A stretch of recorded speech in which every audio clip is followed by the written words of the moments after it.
बिस्मिल्लाहिर्रहमानिर्रहीम। लाखों करोड़ों दरूद नबी रहमत सल्लल्लाहु अलैहि वसल्लम और आपकी आल पर। अस्सलाम वालेकुम। एडवोकेट राना अली असगर आपकी खिदमत में हाज़िर है। पीपीसी की सीरीज़ का लेक्चर। आज हम चैप्टर 16 के बारे में बात करेंगे। Offence affecting the human body, कि इंसान के जिस्म को जो ऑफेंसेस से ज़रर पहुंचता है उनके बारे में हम लोग जो है आज डिस्कस करेंगे। ये चैप्टर 299 से शुरू होता है। इसमें डेफिनेशंस जो हैं वो दी गई हैं। जिस तरह इस कोड के शुरू में कोई जनरल डेफिनेशंस जो हैं वो हमने पढ़ी थी कि जो इस कोड में थ्रू आउट द कोड जो है वो इस्तेमाल होती हैं।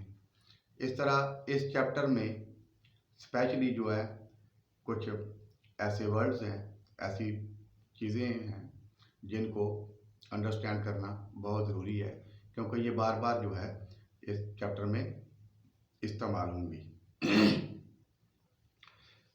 तो इसमें स्टार्टिंग में नंबर 1 पे ये अडल्ट कि कौन सा शख्स जो है उसको बालग तस्वर किया जाएगा। तो उसमें ये एक्सप्लेन करता है कि जो भी आदमी 18 साल से ऊपर की उम्र का होगा वो उसको कानून में बालग तस्वर किया जाएगा। नेक्स्ट इसमें अर्श है। अर्श जैसे कि हम जानते हैं ये कंपनसेशन है। किसी बंदे को जख्मी करने की सूरत में जो उसको कंपनसेशन दी जाती है या उसके जो लीगल हेयर्स जो हैं उनको कंपनसेशन दी जाती है, उसको अर्श कहते हैं। अथराइज्ड मेडिकल ऑफिसर वो मेडिकल ऑफिसर्स जिनको गवर्नमेंट की तरफ से अथराइज किया जाता है कि वो किसी भी जख्म का जो है वो सर्टिफिकेट देते हैं, पोस्टमार्टम रिपोर्ट जो है वो देते हैं। वह अथराइज्ड अफसर होता है किसी भी डिस्ट्रिक्ट हॉस्पिटल में, तहसील हॉस्पिटल में। ये स्पेशली जो है अपॉइंट किए जाते हैं। इनकी दी गई रिपोर्ट जो है वही कानून में एज आ एविडेंस जो है वो कंसीडर की जाती है। हर मेडिकल ऑफिसर या हर मेडिकल का कोई डॉक्टर जो है वो उनकी रिपोर्ट को कंसीडर नहीं किया जाता। जो स्पेशल अपॉइंटेड मेडिकल ऑफिसर होते हैं डिस्ट्रिक्ट हॉस्पिटल में, तहसील हॉस्पिटल में, उनको ऑथराइज किया जाता है। उनकी जो मेडिकल रिपोर्ट होती है उसको कंसीडर किया जाता है। नेक्स्ट इसमें है दमन। दमन जो है ये भी एक कंपनसेशन है जो किसी बंदे के जो है हर्ट करने की सूरत में जो है वो दी जाती है। इनके दमन और अर्श के बारे में पहले भी एक लेक्चर जो है उसके अंदर ब्रीफ कर चुका हूँ।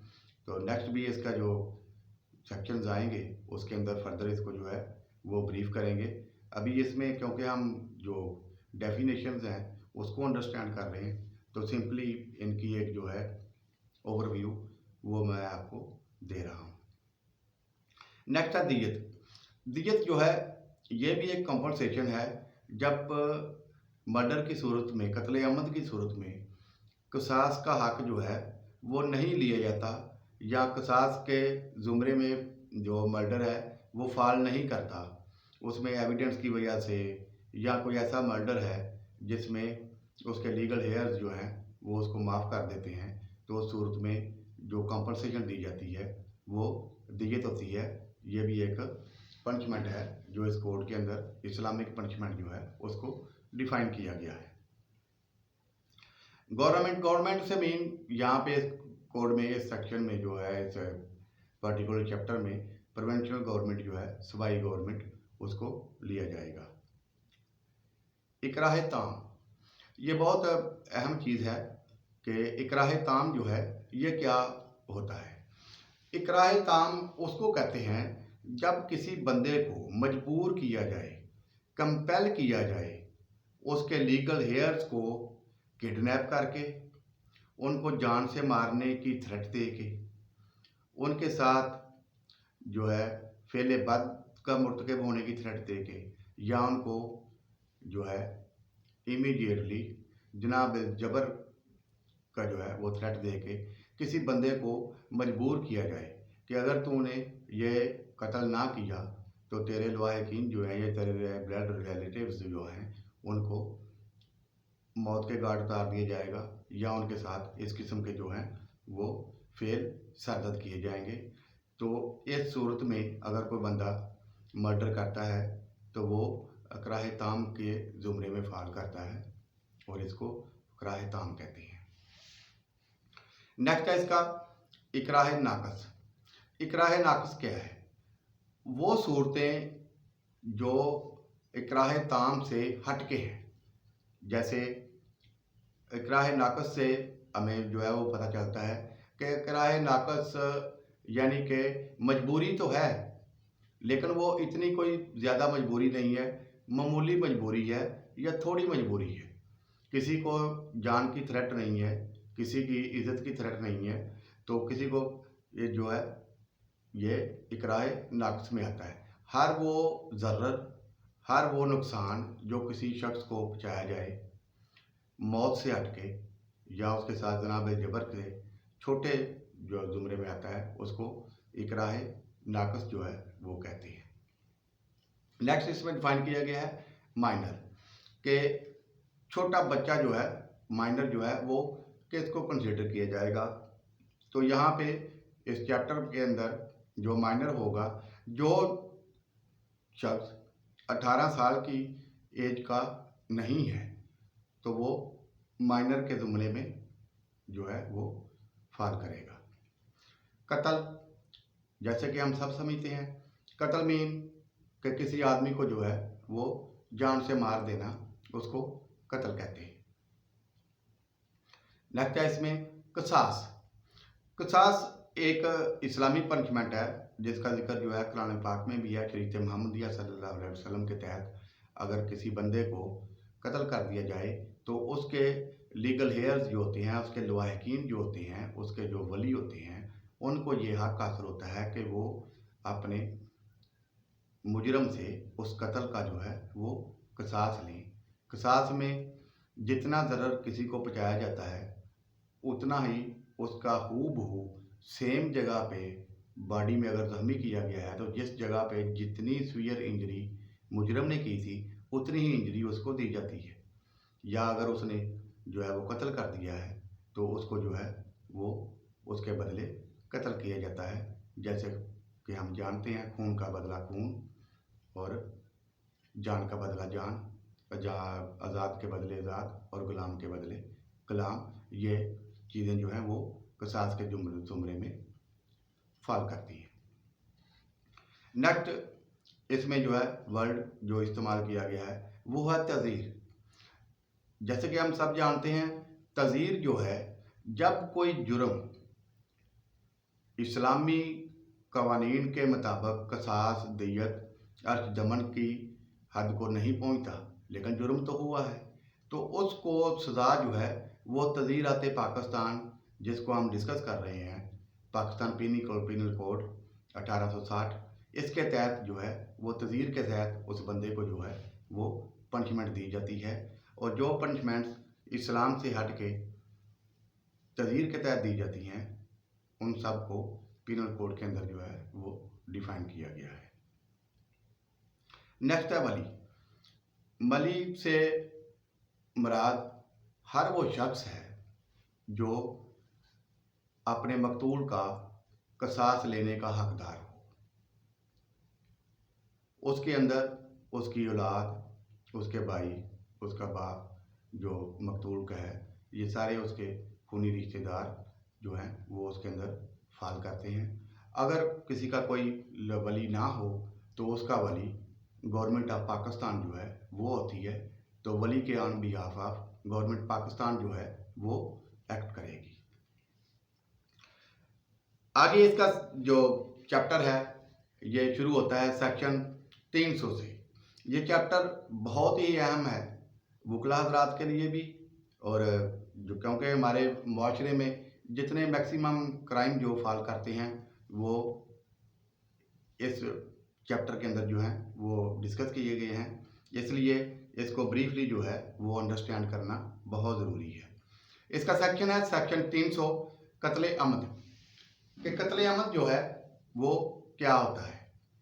अगर कोई शख्स किसी आदमी को इरादतन नियत करके इरादा करके कि जी मैंने फलां शख्स को जो है वो कत्ल करना ही करना है, तो वो इरादतन जब किसी आदमी के कत्ल का मुर्तकब होता है तो वो कत्ले अमद के ऑफेंस का मुर्तकब होता है। जैसे कि इसके अंदर जो है वो सेक्शन में हमें ब्रीफ किया गया है। However with the intention of causing death, के इरादे के तहत कोई आदमी जो है वो किसी आदमी को मौत के घाट उतारना चाहता है। इसके अंदर कत्ले अमद में किसी बंदे को कत्ल करने के लिए उसका इरादा जो है वो बहुत ज़रूरी है, यानी कि वो इरादतन उस बंदे को कत्ल करना चाहता है, तो फिर जो है वो कत्ले अमद का मुर्तकब होगा। अगर उसका इरादा नहीं था उसको कत्ल करने का तो फिर उसके ऊपर कत्ले अमद का जो है ये सेक्शन वो फॉल नहीं करता, उसमें बहुत सारी दूसरी चीज़ें जो हैं वो आ जाती हैं। Are with the intention of causing bodily injury to a person by doing an act which in the ordinary course of nature is likely to be cause death, or with the knowledge that his act is so immediately dangerous that it must in all probability cause the death of such person is said to commit कत्ले अमद।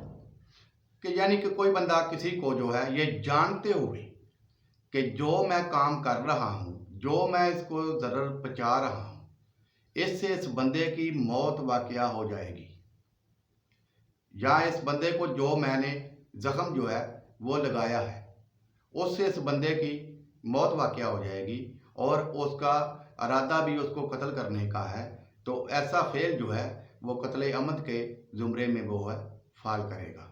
इसके अंदर कत्ले अमद को जो है, क्योंकि ये बहुत कॉम्प्रिहेंसिव किस्म का जो है वो सब्जेक्ट है, तो सेक्शन 300 के अंदर जो है इसको डिफाइन किया गया है कि किस तरीके से अगर कोई बंदा जो है वो करता है तो कत्ले अमद का मुर्तकब होगा।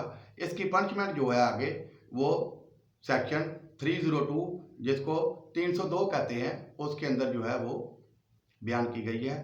नॉर्मली होता यह है कि एफआईआर के अंदर जो डेफिनेशन का सेक्शन होता है जिसके अंदर किसी जुर्म को डिफाइन किया होता है वो नहीं लगाया जाता, वो सेक्शन एफआईआर में दर्ज किया जाता है जिसके अंदर किसी बंदे को जो है उस जुर्म की सज़ा जो इस कोड के तहत मुकर्रर की गई है वो सेक्शन जो है वो एफआईआर में दर्ज करते हैं।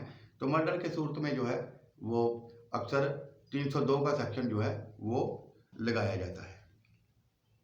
नेक्स्ट है इसका section 301 causing death of a person other than the person who death was intended, यानी कि सेक्शन 301 जो है जैसे सेक्शन 3 में कत्ले अमद जो है उसको डिफाइन किया गया है, तो सेक्शन 301 में इस चीज़ की वजाहत की गई है कि अगर कोई शख्स इरादतन किसी बंदे को कत्ल करने के लिए जाता है लेकिन उस बंदे की बजाय वो किसी और शख्स को जो है वो कत्ल कर देता है जिसको वो कत्ल तो नहीं करना चाहता था, लेकिन वो बंदा जो है कत्ल हो जाता है, तो उसके बारे में भी इस सेक्शन के अंदर डिफाइन किया गया है कि वो किस जुमरे में फाल किया जाएगा।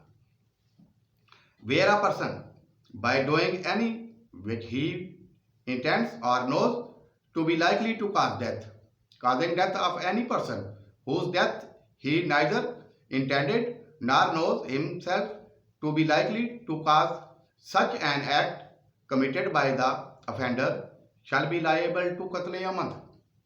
यानी कि इसके अंदर इस चीज़ की जो है सेक्शन 301 में वजाहत कर दी गई है कि अगर कोई बंदा वो किसी शख्स को कत्ले अमद का मुर्तकब होने के लिए जाता है, इरादतन किसी शख्स को कत्ल करने के लिए जाता है, लेकिन उसकी जगह पे अगर कोई और बंदा जो है उसका मर्डर हो जाता है, तो वो उस बंदे का मर्डर तो नहीं करना चाहता था, वो गया तो किसी और को मारने के लिए था, लेकिन इसके बावजूद वो कत्ले अमद का मुर्तकब ही समझा जाएगा, बेशक वो उस बंदे को मारना चाहता था या नहीं मारना चाहता था, तो वो कत्ले अमद का मुर्तकब ही गर्दाना जाएगा। नेक्स्ट है इसका सेक्शन 302 पंचमेंट ऑफ कत्ले अमद कि कत्ले अमद की सूरत में जो बंदा कत्ले अमद का मुर्तकब होगा उसको कौन कौन सी जो पनिशमेंट है वो दी जाएंगी। हाउएवर कमिटिंग कत्ले अमद shall subject to provisions of this chapter be punished with death as a कसास, यानी कि कसास की सूरत में उस बंदे को जो है कत्ल किया जाएगा क्योंकि कत्ल का मुर्तकब है। तो अगर गवाहान मिलते हैं और उसका फेल जो है वो कसास के जुमरे में फाल करता है तो उसको जो है उसके कसास में कत्ल की जो है पनिशमेंट वो दी जाएगी। नंबर 2 है पनिशमेंट विद डेथ और imprisonment for life as a तजीर having regard to the fact and circumstance of the case if the proof in either of the forms specified in section 304 is not available, or punished with imprisonment of either discretion for a term which may extend to 25 years, where according to the injunctions of Islam the punishment of qisas is not applicable। यानी कि अगर कसास की हद को वो fail नहीं पहुंचता, गवाहान नहीं मिलते या वो कसास जो है वो उसको माफ़ कर देते हैं, तो फिर उस बंदे को जो है तज़ीरात पाकिस्तान के सेक्शन के तहत जो है पनिशमेंट दी जाएगी, जिसमें उसको सज़ाए मौत दी जा सकती है, लाइफ इम्प्रिजनमेंट दे सकते हैं दी जाएगी जो 25 साल तक हो सकती है। तो इन कोई भी पनिशमेंट जो है इन तीनों में से कोई भी पनिशमेंट जो है कत्ले अमद के मुर्तकब इंसान को जो है वो दी जाएगी। Thank you very much.